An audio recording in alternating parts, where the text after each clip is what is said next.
Good evening friends. कैसे हैं आप सभी लोग। लास्ट टाइम हम जो डिस्कस कर रहे थे सीरीज के बारे में डिस्कस कर रहे थे, जिसमें हमने सीरीज की डेफिनेशंस को डिस्कस किया था। उसमें बताया था कि सीरीज एक स्पेशल टाइप की क्या रहती है, अपनी भी सीक्वेंस ही रहती है, उसमें कुछ भी अलग नहीं है।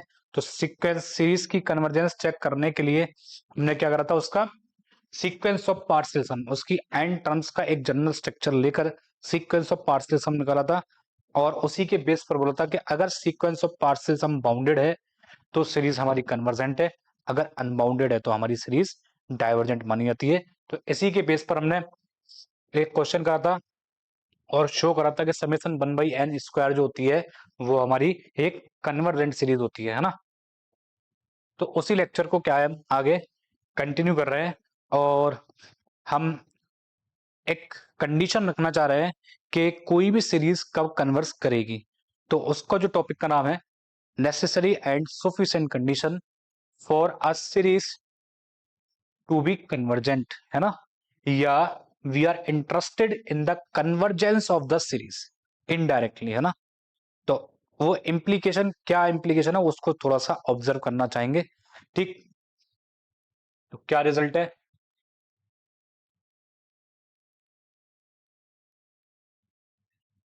नेसेसरी एंड सफिशिएंट कंडीशन, ठीक। यानी कि इफ एंड ओनली इफ की बात हो रही है कि ऐसा होगा तो हमेशा ट्रू रहेगा। Necessary and sufficient condition for convergence of a series, for convergence of a series, ठीक, इज समेसन ए एन। मतलब अब यहाँ पे एन की वैल्यू कहीं से भी मतलब वेल डिफाइन होनी चाहिए। तो जरूरी नहीं है कि n is equal to 1 to infinity ही डिफाइन की जाए, है ना। तो बस हम समेसन ही इसको छोड़ देते हैं जनरली, है ना। Summation convergence for a series summation a n is that limiting value n tending to infinity पर ए एन की जो लिमिट है वो 0 होनी चाहिए, ठीक। लोग जनरली क्या है, इसको गलत समझ लेते हैं। वो क्या समझते हैं इसको, अगर किसी भी सीरीज की लिमिटिंग वैल्यू 0 है तो उसको कन्वर्जेंट बोलना शुरू कर देते हैं, जबकि ये वो चीज नहीं है। ये कह रहा है कि if summation a n is convergent, अगर पहले ऐसा है then limiting value n tendings to infinity पर ए एन जो होगी वो 0 होगी। इसका ये तो यानी कि रिजल्ट ये इंप्लाई कैसे होगा, है ना। क्वेश्चन यही फंसा ना, कि भाई आप कह रहे हो कि पहले ऐसा होना चाहिए तब ऐसा होगा कि ए एन की लिमिट, लेकिन हमें तो आप कह रहे हो कि बस अगर ए एन की लिमिट 0 हो जाएगी तो सीरीज कन्वर्जेंट, तो वो कन्वर्जेंट नहीं है। इस रिजल्ट का मतलब यही है, अगर कोई सीरीज कन्वर्जेंट है तो ऐसा होगा। यानी कि इसका नेगेशन क्या होगा फिर, राइट डाउन द नेगेशन।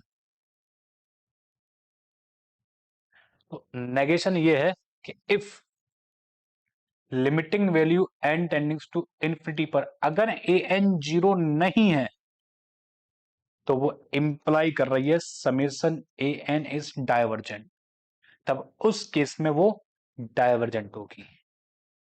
इतना तय हो गया, अगर लिमिटिंग वैल्यू 0 नहीं है तो वो तुरंत डाइवर्जेंट होगी, उसको चेक करने की जरूरत नहीं है।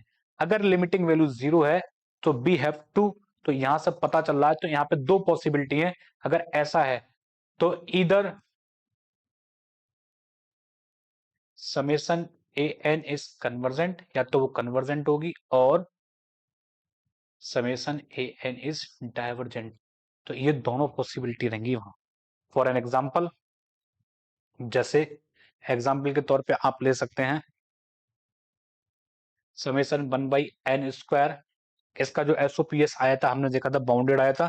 तो यहाँ पे लिखा है कि हमने कल ही प्रूफ करा था लास्ट लेक्चर में, है ना, कि समेसन ए एन कैसी रहेगी फिर इस केस में, कन्वर्जेंट रहेगी, है ना।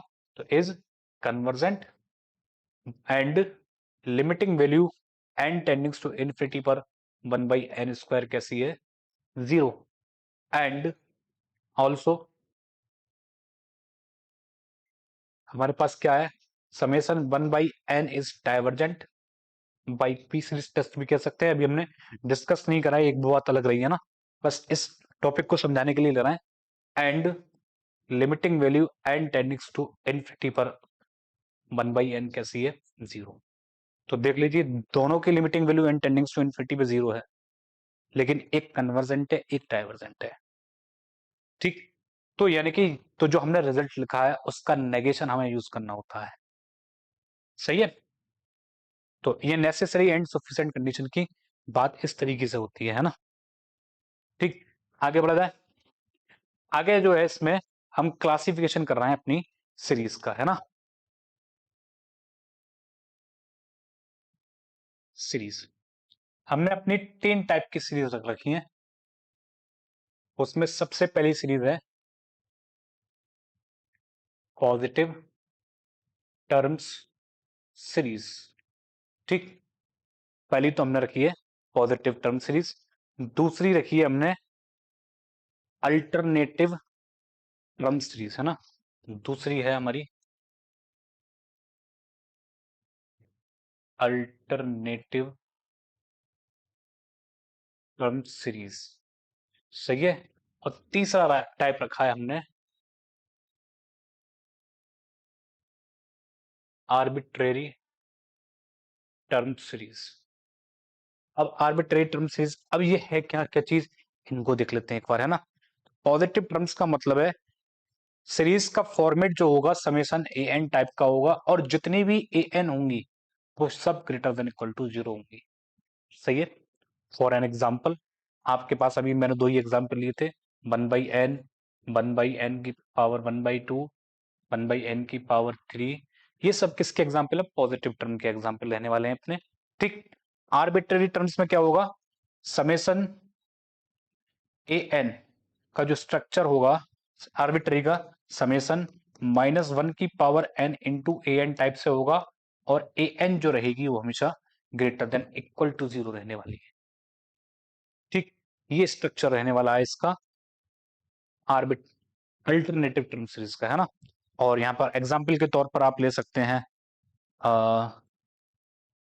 -1 की पावर n/n, सही है। तो ये एक ऐसी सीरीज है जो अल्टरनेटिंग में जाएगी, ठीक। सही है, समेशन -1 की पावर n, तो ये सब किसके एग्जाम्पल रहने वाले हैं, अल्टरनेटिव टर्म सीरीज के, है ना। आर्बिट्रेरी क्या होती है, आर्बिट्रेरी में इसका कोई जनरल स्ट्रक्चर नहीं है ना, जनरल स्ट्रक्चर नहीं है। तो यहां पर क्या होगा, आपके पास यहां पर क्या होगा, अगर ये 1 से इन्फिनिटी डिफाइन है तो पहली टर्म नेगेटिव, दूसरी पॉजिटिव, तीसरी नेगेटिव, चौथी पॉजिटिव, ऐसे करके डिफाइन होती चली जाएगी। लेकिन आर्बिट्रेरी में 3 पॉजिटिव एक साथ ले लो, एक नेगेटिव, फिर पॉजिटिव, फिर 2 नेगेटिव, फिर पॉजिटिव नेगेटिव, पॉजिटिव पॉजिटिव, तो ये अल्टरनेटिव है आर्बिट्रेरी, है ना। यानी कि यहां पर साइन का ऑर्डर फिक्स नहीं है कि पॉजिटिव नेगेटिव है, कोई भी कुछ भी कैसे भी आ सकता है, लेकिन तो पॉजिटिव टर्म में सारी पॉजिटिव रहेंगी, अल्टरनेटिव में 1/1 पॉजिटिव नेगेटिव, और आर्बिट्रेरी में कैसा भी ऑर्डर हो सकता है साइंस का, है ना, ठीक। तो यानी कि summation 1 to infinity sine n, ये जो सीरीज है आप इसके बारे में देख लेना, ये आर्बिट्रेरी टर्म सीरीज में जाएगी, है ना। इतना क्लियर है कि सीरीज हमने 3 टाइप की सीरीज रखी है अपनी। अब हम चलते हैं किसकी तरफ, सबसे पहला टाइप जो है अपना पॉजिटिव टर्म सीरीज, ठीक। पॉजिटिव टर्म सीरीज क्या होती हैं, इनके बारे में डिस्कस करना चाहेंगे, सही है। उनकी तो सब उनकी भी क्या दिख रहे हैं प्रॉपर्टीज। तो सबसे पहली प्रॉपर्टी क्या है, इसमें 2 तरीके की क्लासिफिकेशन है, पॉजिटिव टर्म जो होती है, पॉजिटिव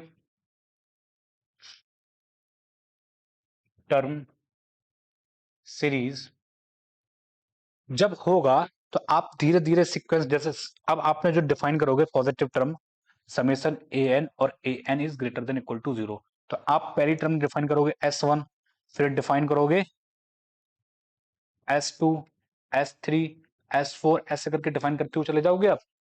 तो S1 S2 में क्या रिलेशन होगा, S1 छोटा होगा S2 बड़ा होगा, ऐसे S2 S3 में क्या रिलेशन होगा, S2 छोटा होगा S3 बड़ा होगा।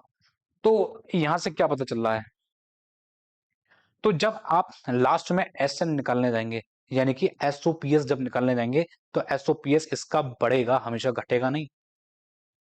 तो सबसे पहला ऑब्जर्वेशन तो यही है पॉजिटिव टर्म के ऊपर कि SOPS of positive term series is monotonically increasing, है ना। तो ऐसे लिख सकते हैं कि एसओपीएस ऑफ पॉजिटिव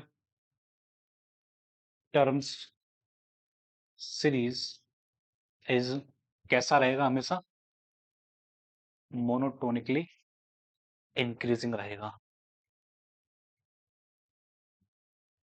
ठीक, इसमें तो कोई डाउट नहीं है, सही है। तो दूसरा है कि अगर एसओपीएस बाउंडेड हो गया पॉजिटिव टर्म का, तो वो तुरंत क्या हो जाएगी, कन्वर्जेंट, है ना।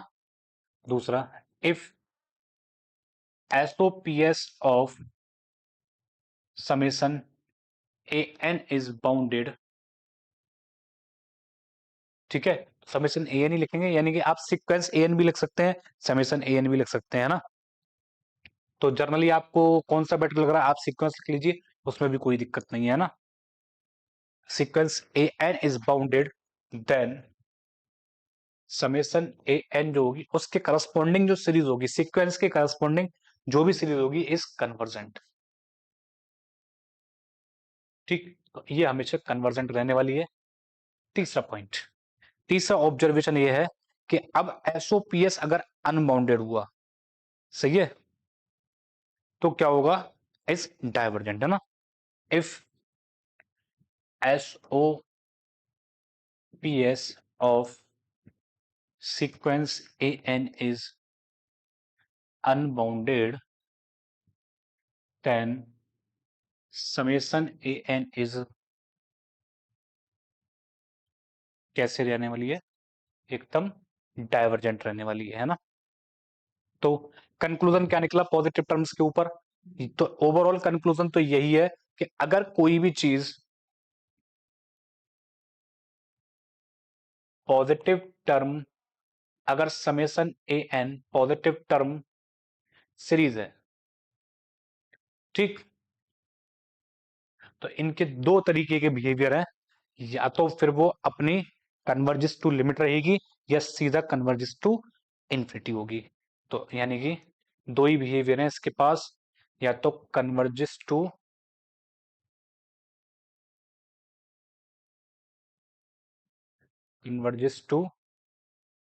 इट्स लिमिट, या तो वो अपनी लिमिट पे जाके कन्वर्स कर जाएगी, या नहीं तो सीधा कन्वर्जिस टू कहाँ रहने वाली है, इन्फिनिटी। तो पॉजिटिव टर्म के पास यही दो बिहेवियर है। ठीक, इज दिस क्लियर और नॉट क्लियर, ठीक है। अब आगे बढ़ते हैं पॉजिटिव टर्म में। आगे जो है इसमें वो है प्रिंसिम थ्योरम, है ना।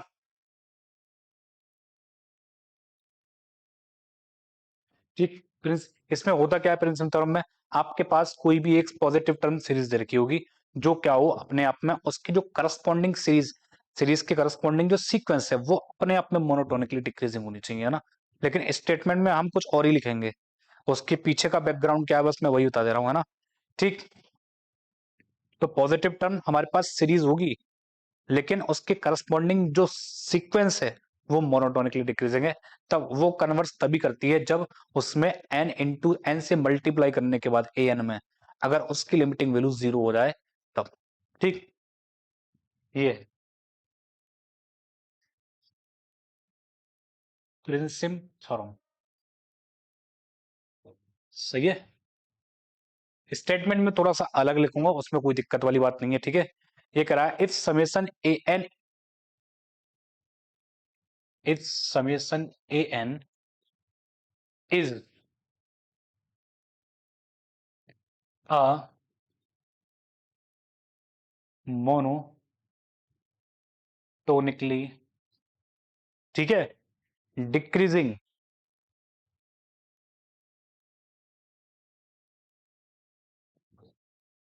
सीरीज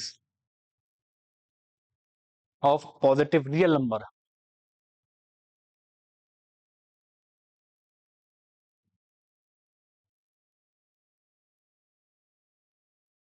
ठीक, positive real number, then the necessary condition,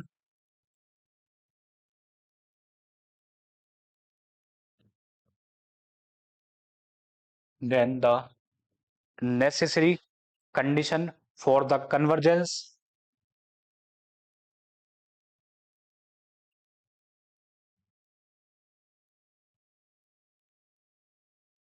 for the convergence, ठीक, किसकी convergence, of summation a n is that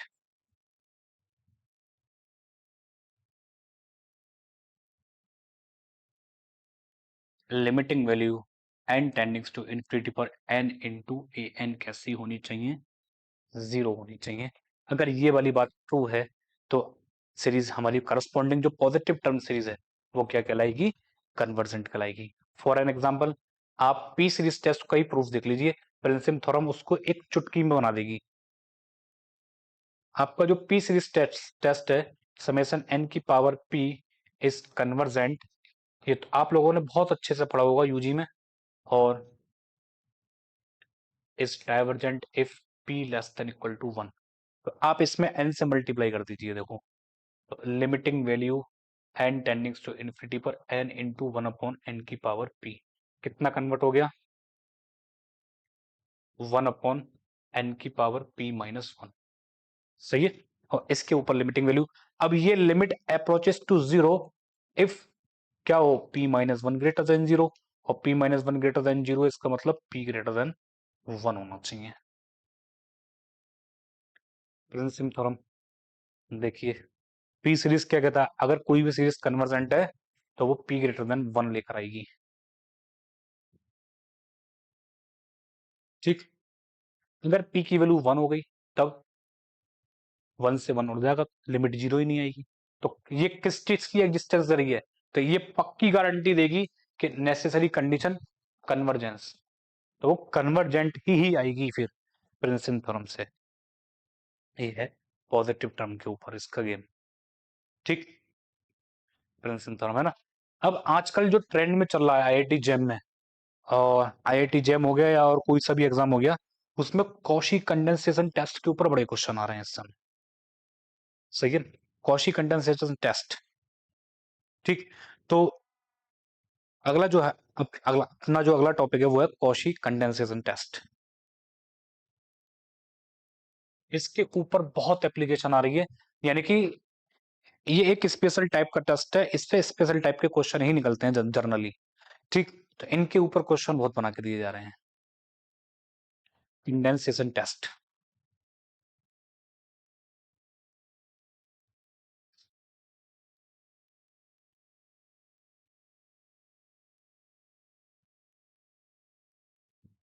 सही है, कॉशी कंडेंसेशन टेस्ट। ये क्या कहता है, अगर समेशन, अगर कोई भी सीक्वेंस है हमारे पास और वो non negative non increasing sequence है, a let a n b, let a n b non negative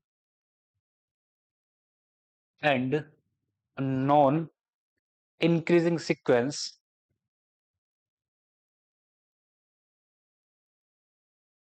increasing sequence, then क्या रिजल्ट है, summation a n is converges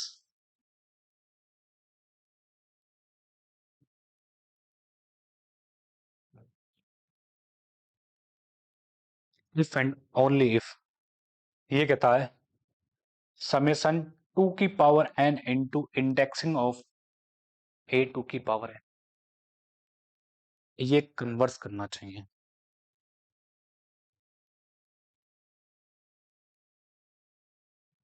इसके ऊपर आजकल बहुत क्वेश्चन आ रहे हैं, इसकी एप्लीकेशन हम डिस्कस करेंगे एक साथ, ठीक है ना।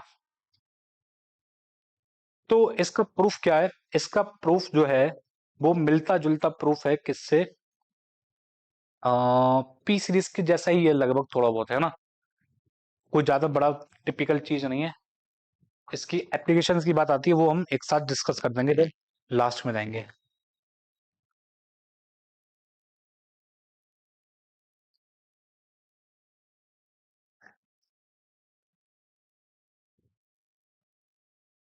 ठीक है, देखिए आगे बढ़ते हैं इसमें। आगे जो है इसमें पॉजिटिव टर्म के अंदर ही आगे जो डिफाइन होता है वो होता है टेलीस्कोपिक सम, है ना। उसका बैकग्राउंड बनाते हैं पहले। टेलीस्कोपिक सम का आइडिया आता कहां से है?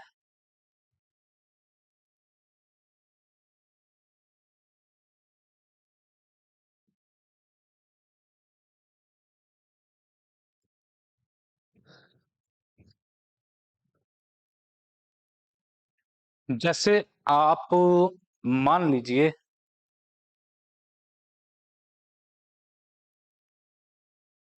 हमारे पास कोई एक sequence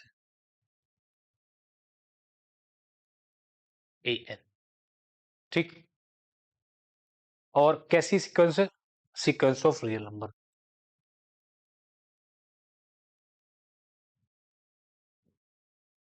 sequence of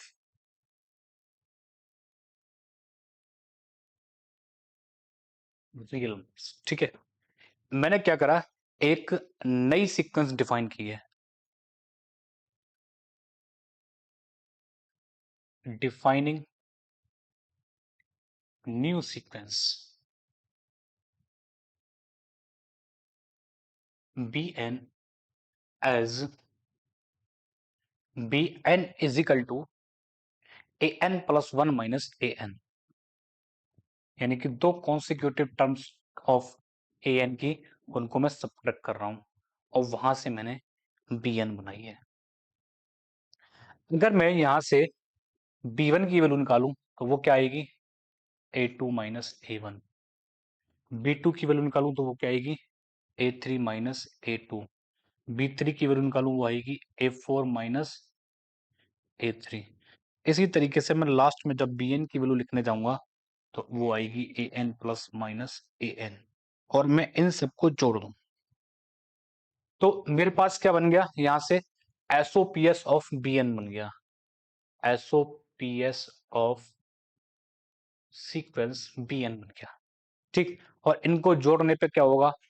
a to से ए टू कट जाएगा, ए थ्री से ए थ्री, ए फोर से ए फोर, लास्ट तक जाते जाते ए एन से ए एन उड़ जाएगा, है ना। तो मेरे पास बचेगा b one plus b two plus से लेके कहां तक? बी एन का सम, और वो बचेगा कितना? ए n plus one minus a one, यानी कि समेसन कितना?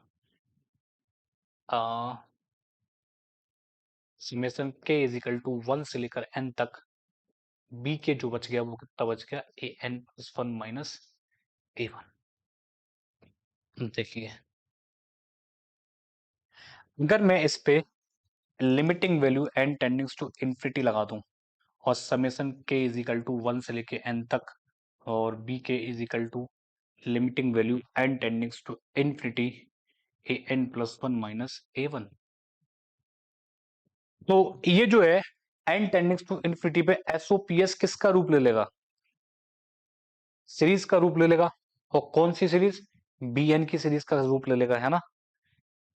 तो यहां से पता क्या चल रहा है? तो ये बता रहा है कि summation b n exist if and only if sequence a n is convergent. अगर ए एन कन्वर्जेंट नहीं हुई तो ये समेसन कभी एग्जिस्ट ही नहीं करेगा, है ना। तो जब समेसन ही एग्जिस्ट नहीं करेगा तो बी एन, तो एसओपीएस ही एग्जिस्ट नहीं करेगा, तो कभी भी बी एन उसके करस्पॉन्डिंग जो सीरीज है वो कभी भी कन्वर्जेंट नहीं बनेगी, ठीक। तो यही है हमारा जो जो समेसन बी एन है। तो यहां जो हमने समेसन बी एन का यूज किया है, ठीक। तो such a summation b n is known as telescoping sum, या आप इसको क्या बोल सकते हैं, टेलीस्कोपिक सीरीज भी बोल सकते। तो ये आइडिया है टेलीस्कोपिक सम या सीरीज का।